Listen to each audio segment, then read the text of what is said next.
Assalamualaikum warahmatullahi wabarakatuh. Nama saya Bismanto, saya dari UT Purwokerto. Di sini saya akan menjelaskan tentang sejarah Pancasila, yaitu pelajaran bagi masa depan untuk menavigasi masa depan bangsa melalui refleksi kritis atas nilai-nilai luhur perumusan dasar negara. Pertama yaitu tentang fondasi intelektual. Apa itu fondasi intelektual? Itu sidang pertama BPUPK yang terjadi di momen krusial perumusan dasar negara, yaitu di tanggal 29 Mei sampai 1 Juni 1945. Ada 3 arsitek ideologi bangsa, yaitu yang pertama Muhammad Yamin mengusulkan 5 asas dasar negara secara lisan dan tertulis, menekankan pada kesejahteraan rakyat.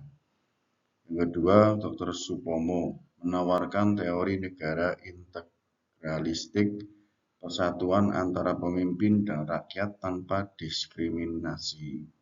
Yang ketiga adalah Insinyur Soekarno mencetuskan istilah Pancasila pada 1 Juni 1945 sebagai filosofis Grundrechts atau fondasi filsafat. Lahirnya Pancasila. Pidato Soekarno pada 1 Juni 1945 bukan sekedar usulan kata, melainkan sebuah misi tentang identitas bangsa yang merdeka. Ia menekankan 5 prinsip utama. Yang pertama kebangsaan, yang kedua internasionalisme, yang ketiga mufakat, yang keempat kesejahteraan, dan yang kelima ketuhanan yang berkebudayaan. Revolusi teks atau piagam Jakarta, yaitu ada beberapa aspek, yaitu yang pertama sila pertama dengan ketuhanan dengan kewajiban syariat Islam, atau di pembukaan Undang-Undang Dasar, yaitu ketuhanan yang Maha Esa. Yang kedua konteks politik, di piagam Jakarta menerangkan kompromi kelompok nasionalis dan Islam.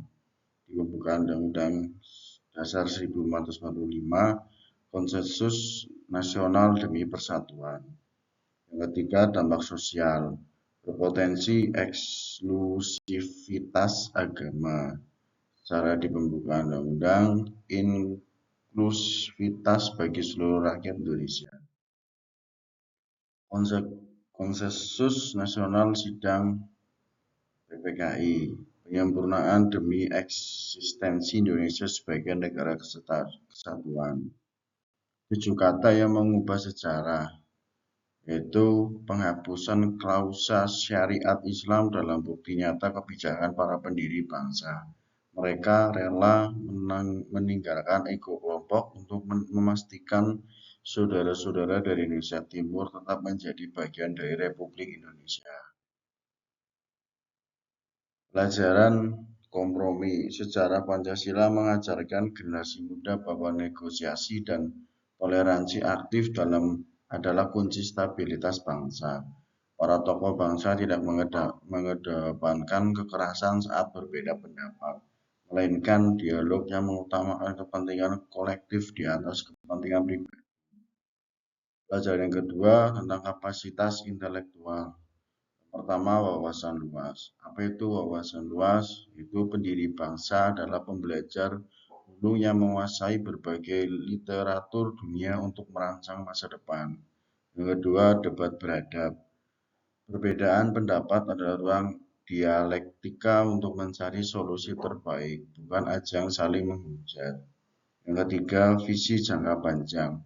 Mereka tidak hanya berpikir untuk pemilu berikutnya, tapi untuk keberlangsungan bangsa selama berabad-abad.